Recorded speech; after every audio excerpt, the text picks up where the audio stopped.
cette décision jëm ci presse bu. concernant nga may ma concernant da nga ne sànq ñeneen ñi ñoom Tahirou. oui yaa ngi ne bëri. oui le mandat de dépôt de Farba Ngom Tahirou 400 milliards maa ngi doon maam. waaw mais Tahirou bu demee ba di wax ay Tahirou Sarr 400 milliards 500 milliards ak yu demee noonu man suma xalaat bu njëkk ba mooy xaalis boobu liggéeyu ko Sénégal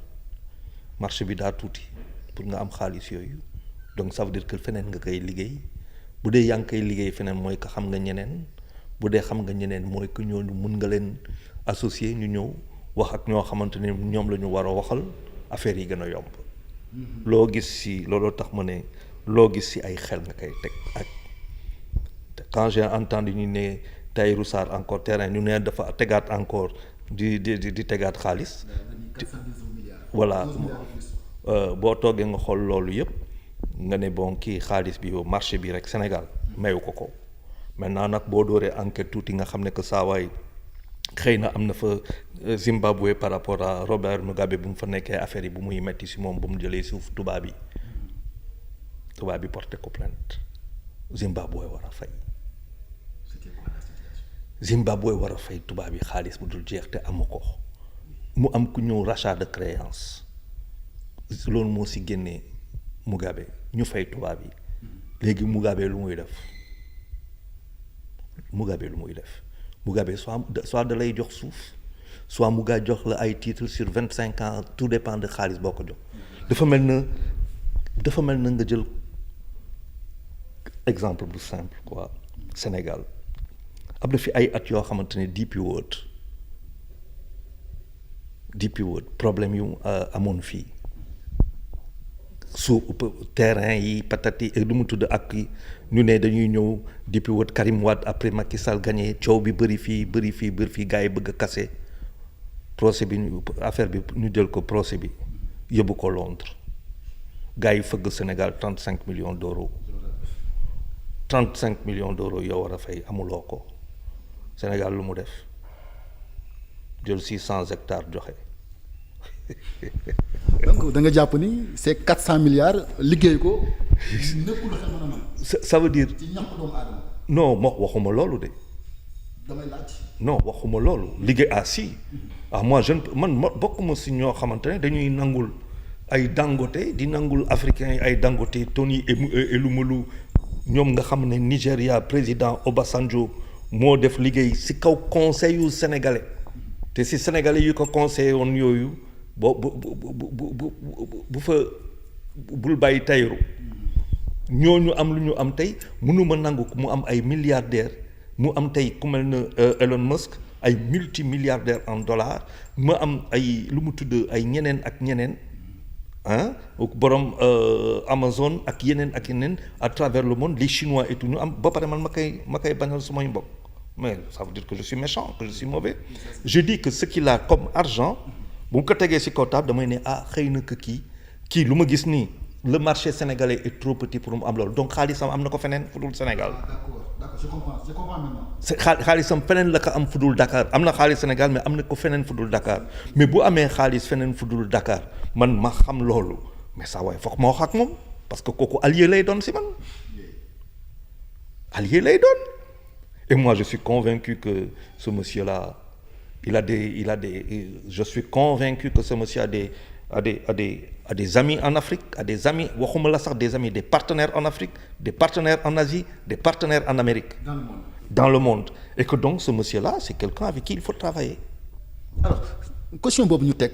pôle judiciaire bañ ko moom bu Farba Ngom dañ koo bañ yóbbu leen kaso jàpp nga ni c'était la meilleure solution alors que le pays a besoin beaucoup d'argent. Moi, je pense que le ministre de la Justice, Ousmane Diagne, am na lu mu fi waxoon. moo ko waxal boppam yàggul noonu assemblée la woon defe naa mooy bu muy wax que il y avait des possibilités si biir ñu lu mu tudd transiger ñu demee doonu moom moo ko waxal boppam nit ñi mën nañ transiger bu fekkante ne ils sont dans l'incapacité de le faire dans l'impossibilité de le faire yoon daal sax comme moo ko fi wax donc à partir de ce moment-là moi je préfère voir un milliardaire ou un homme d'affaires qui continue à faire fructifier son argent et à faire tourner l'économie waaw xam nga français bi ma ne dama lu ma gën a mooy koo xamante ne mun na dundal économie réew bi moom muy dundal économie réew ma am lu may defee ko ak moom plutôt que may jël tëj ko si kaso ba pare comme muy wàcc ne fat si suuf kooku amul sens. amul sens Sénégal fu mu ne nii tey damal Yoff ay kuy dem Yoff heure ndogu di nga xam lu bëri mais damal Yoff tey lu foofu la dëkk damal Yoff heure ndogu loolu xaalis boobu du xaalis Sénégal sans compter xam nga et puis liggéey bu mu doon def rachat de créance mais wax ma lan moo ko teree Sénégal léegi nag il faut que ñu xoolaat suñu bopp aussi parce que haute finance maanaam dafa am ñun tollooguñu ci niveau ga yooyu dafa am pour que xaalis di daw Sénégal sans pour autant muy blanchiment ñuy wax blanchiment xam nga xaalis bu jógee trésor ñëw ci yow ñu ne le blanchiment déjà terme boobu daf may teg problème déjà man terme boobu daf may teg xaalis bi jógee trésor ñëw ci yow ñu ne ma blanchiment daf may teg problème deuxième chose c'est que yow mënuma laa jàpp te ñeneen ñi jàppuma leen c'est-à-dire y a quand même quelque chose qui va pas dans ça mais moi mon problème c'est pas ça mon problème c'est lan laay def ba nga xamante ne tey Sénégal mu nekk réew boo xamante ne hub de service ba nga xamante ne comme genre Suisse milliards yi daf fi naaw du fi ñëw te du doon xaalisu drogue du doon xaalisu leneen lu doon xaalis bu jaar yoon Sénégal ñun loolu moo c'est-à-dire man gëm su ma yaakaar su ma maanaam su may rêve lu ñu koy waxee waaw loolu la te man bu ma gisee ñii ñenn yi nii damay ni c'est possible wante nag di nga wax ay collision d'intérêt conflit d'intérêt ak yu demee noonu délit d'initié yooyu yëpp di nga ma ko wax loolu yëpp mën na am si biir xëy na mais man lu may jàpp ak je veux parler de Farba Ngom et de tout ça mais man lu may jàpp mooy que économie dafa war a daw te Sénégal fu mu ne nii économie bi dafa taxaw. alors am na solo débat bi pour jeexal. li nga xam ne moo di média yi ñu waxoon dañu war a régulariser ministre de la communication de Aliou Sall ñu ngi daal di dëgmal defe naa sax mbir mi daan nay daanu ñi nga xam ne nekkul woon dans les règles de l'art ñi nga xam ni matala nan li ñu doon laaj pour mën a diviser Sénégal ñu daal di ñu tëj seeni média tey cette décision vis-à-vis des médias c'est bon wala c'est néfaste. bon man le 19 à part ils ont jusqu'au 19 defe naa pour nga kii gis naa recevoir naa benn mail man lu may wax dafa yomb état. Gouvernement bi jël décision ne il faut que les gens se conforment moi je suis un républicain je suis un légaliste xaaruma ñu may tere pour que ma arrêter Mader Post Mader TV j'ai dans ce pays là nit ñi xam leen moom su ma liggéey journaliste nit ñi xam leen ko xëy na ñu fi ñëw ñoo ko xamul mais je n'ai pas commencé hier am naa fi trace si su ma liggéey depuis des années 90 donc awma problème boobu je suis un républicain je suis un légaliste wante entreprise da nga koy xam te ñoom gënuñu ma xam entreprise dafay obéir ci ay affaires bu fekkente ne da nga créer sa entreprise def ko CGU dafa am lu ngay liggéeyee ci kaw mooy lan mooy que chiffre d'affaires ba doo ko dépasser 50 millions ba pare ngay fay les 5% de retour yi ngay may 5% yoo xamante ne les ressources les retenues à la source ak yu demee noonu prestations yi nag ngay fay di teg nag sa plan. lan mooy sa objectif c'est la maîtrise des charges fixes ak la maîtrise des charges variables en sachant benn affaire mooy que le secteur privé au Sénégal très rarement lay ñëw indil la dans si wàllu loo xamante ne koppar très rarement si wàllu commande publicité en ligne parce que société privée yu bëri d'ailleurs du ñu liggéey sax sur le digital si wàllu publicité ak yu demee noonu rare ñoo ko am loolu ça la deuxième chose c'est la commande publique boo xamante ne mën nga ko am via les agences via les directions loolu moo doon les conventions ak yu demee noonu mu am loo xamante ne dañ ko signé woon di ko jox ministères yi ak agences yi mooy lu ñu doon jox ay montants pour la communication ñi doon def léegi nag ku si nekk en fonction ñeneen ñi dañuy rapproché ñeneen ñi dañuy xam lii wala ñeneen ñi seen liggéey a tax mais yow c'est en fonction du régime fiscal bu nga yor nga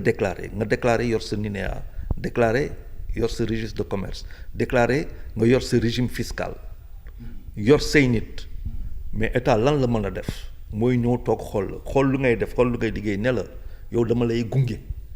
dama lay accompagner sur 1 an sur 2 ans mais nag au bout de la 3e année sa entreprise war nga mën a dugg si loo xamante ne mooy paramètre ba parce que nga dugg ba ma xam ne que yow mun nga dem 3 ans ma ne la bon léegi lii war nga def lii war nga def lii war mais munoo toog bañ a fay nit ñi ne doo fay bloquer les conventions instant yu nga koy def ça veut dire ba pare indi affaire boobu léegi kenn mënatul bind partenaire mënoo bind ONG mënoo bind kenn parce que këyit boo xamante ni moom nga sox pendant des mois ñëwul génnul après lañ ko génnee yow nga toog di ne nii on te tue donc ce qu'on est en train de faire on a tué des entreprises c'est aussi simple que ça man quand tu me dis suma cas laay wax nga may ma quoi dama lay wax suma cas am na benn soxna boo xamante ne su may employé si moom lañ doon dem di ndekki moom moo ma alerté 200 000 francs laa doon fay par mois pour añ ga 200 000 soxna sol moo ñëw gis si suma soxna ne ko ma lu xew gën naa gis employé te tonton Charles gën na lekk waaw ma ne ma xool sama femme ma ne ko lii c'est un dommage collatéral c'est un dommage collatéral donc ñëw fii tu as le pouvoir ok tu as la force du pouvoir très bien donc yàlla bu ko tuddee ñu am xaalis yàlla bu parce que munoo fayuñu la fayuñu de on nous a pas payé les conventions sont bloquées on vient on nous dit c'est comme ça et vous vous taisez je dis ok y a pas de problème bés bu ma yoree xaalis bés bu ñu yoree xaalis bu ma te ñu dem conformer wu s'il faut changer le nom on changera le nom moi y a pas de problème. alors dañuy wax presse média quatrième pouvoir une partie de la presse tey fas yéene dem au chômage est-ce que nekkul benn entrave ci démocratie wala. xam nga nous avons affaire à un pouvoir qui ne croit pas à la presse. Oui, ça c'est vrai. Qui croit aux réseaux sociaux parce que ils ont accédé grâce aux réseaux sociaux. J'ai dit ils ont accédé au pouvoir grâce aux réseaux sociaux. Parce que le point fort c'était les réseaux sociaux pendant l'élection. C'est ça que je dis comme ça. dama la nekk Abdou Diouf lan moo ko daaneel du rajo Abdoulaye Wade du télé Macky Sall du réseaux sociaux ñii lan moo leen di daaneel d'après toi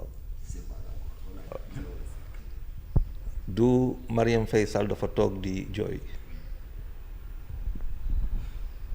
Karim Wade anamu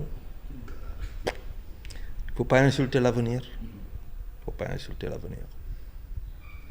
yàlla buur la de celui qui se rabaisse sera élevé celui qui s'élève sera rabaissé ñu ngi si weeru carême. pour tëj li ma wax est-ce que nekkul benn entrave ci démocratie daal benn parti presse bi ginnaaw bi ma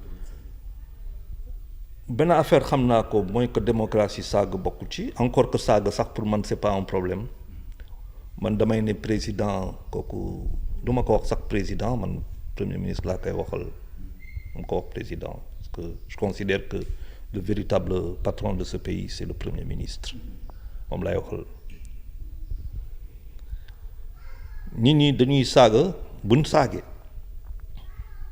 dana da tax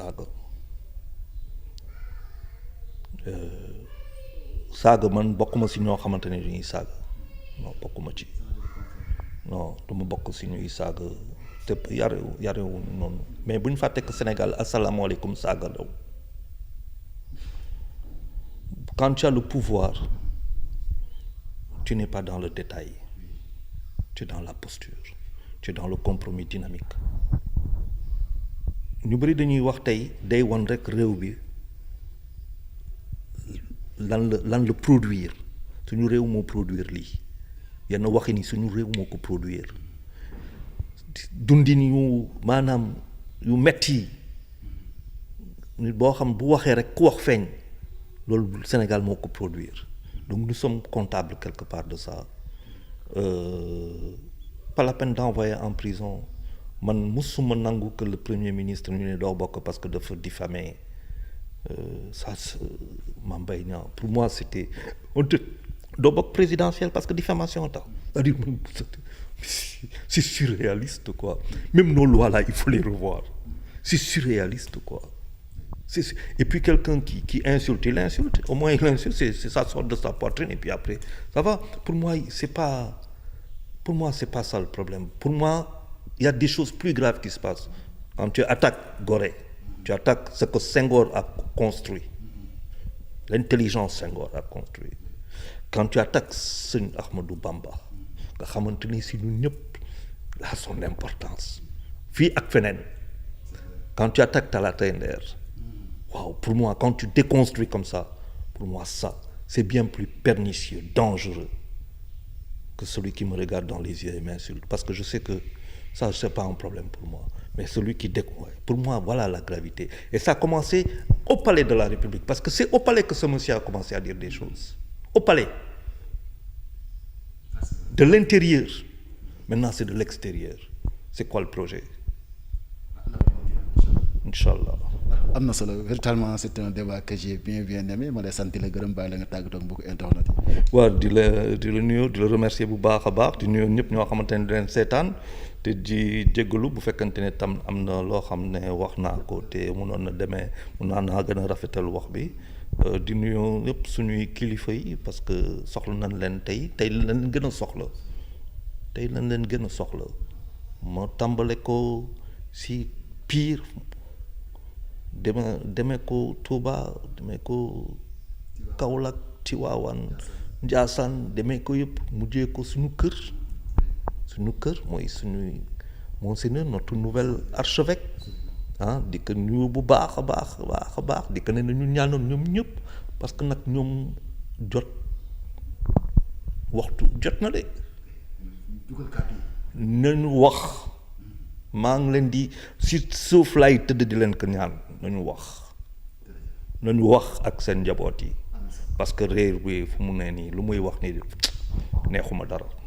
macha allah en tout cas yéene bi am na solo yéen mbokk yi tamit mu nekkoon mbégte mu am solo ñu doon ànd ak yéen di leen jox dig daje xam na ba incha allah daa ngeen jëf jaam ak jaam.